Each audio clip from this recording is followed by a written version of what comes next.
I just finished listening to Mercy Blade by Faith Hunter, read by Christine Vam on audiobook.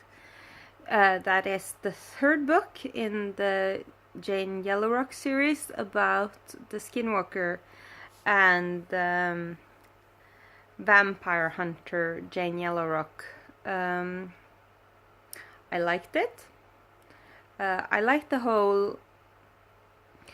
Most urban fantasy authors have this whole my vampires is different from your vampires thing going on. More or less every one of them right now, and I like one of the reasons I originally liked the Kitty Norville series was because it wasn't about vampires, mainly it was about a werewolf. And I find that I am sort of drawn to those books where the main character is a different supernatural being. I liked the Kitty Norville series. She was a werewolf. I liked the first half of the True Blood series. She was a psychic. Suki Stackhouse, Murder Mysteries. I liked the Hollow series. She was a witch. Those witches were different. And if you ever read that series, make sure to read it all the way through because they are different. You find out their origins and stuff at the end. Anyway, this series, she's not aware. She's a skinwalker, which seems to mean, or rather it does mean that she sort of takes on the characteristics of the animal she is shifting into, not because she... I don't know, she describes it as the snake, and that she can find her own snake and change it into the snake of the being that she's shifting into, and modern science has given it the name of DNA. So basically she's shifting her DNA, and she has to have something, or she doesn't have to, but it's easier in my understanding if she has something, bones or whatever of the animal that she's shifting into. She is different from other skinwalkers.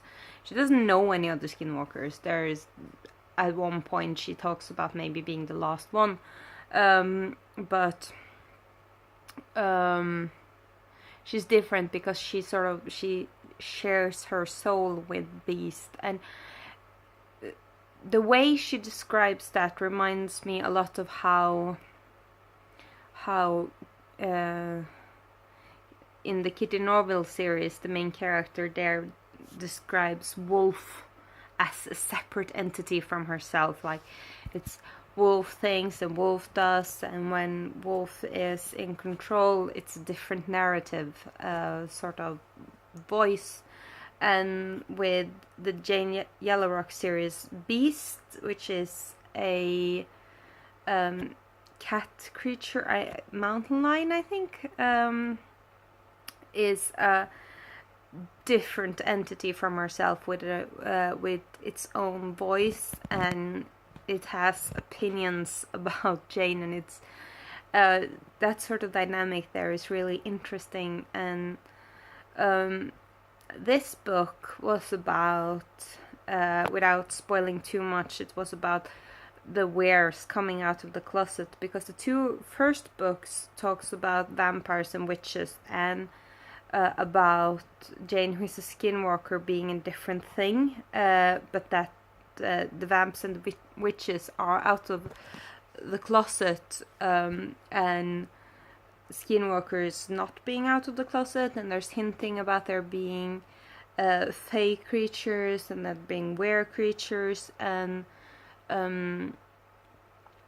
but not like nothing definite. This book, the wares came out of the closets, as obviously they would, and there was this other creature who I won't spoil for you, but he's sort of fun. on sort of a general, I think I would give the book in itself, I would give it maybe a 4.5 out of 5. It's near perfect. It's really good. It's difficult for me to say that the book is near perfect because I've read some dang near perfect books recently.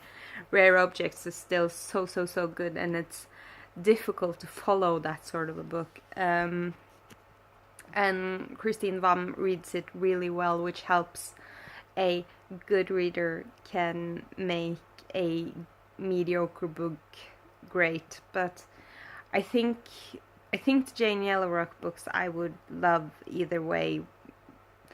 So I think I would give her performance at least a 4.5 out of 5.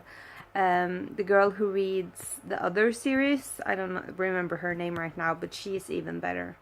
And the dude who reads, who read On a Pale Horse, I think it was, by Pierce Anthony, was always also really good. I am currently 16 books behind, and I seem to be falling more and more behind, so I need to hurry up. On audiobook, right now I'm listening to Cycle of Orion, but in a couple of days I will get more Audible credits, which I will use to buy more of the Jane. Do you ever have those days where you can't really talk and your tongue seems to not cooperate? I'm having that right now. But I'm gonna buy more Jane Yellowrock books with my Audible credits that I'm getting in a couple of days. So I will probably pause Cycle of Orion then and listen to the rest of those. I am reading Well of Ascension on paper, and I have about 2 hours and 15 minutes, I think, left of Ender in Exile. So I'm pushing through that. I am so looking forward to being done. When I'm done, I'm gonna reread Joust by Mercedes Lackey, which is an amazing book, and I've been wanting to reread it. So I'm gonna reward myself for getting through the Ender Quintet by rereading some books that I really love. So until next time, bye.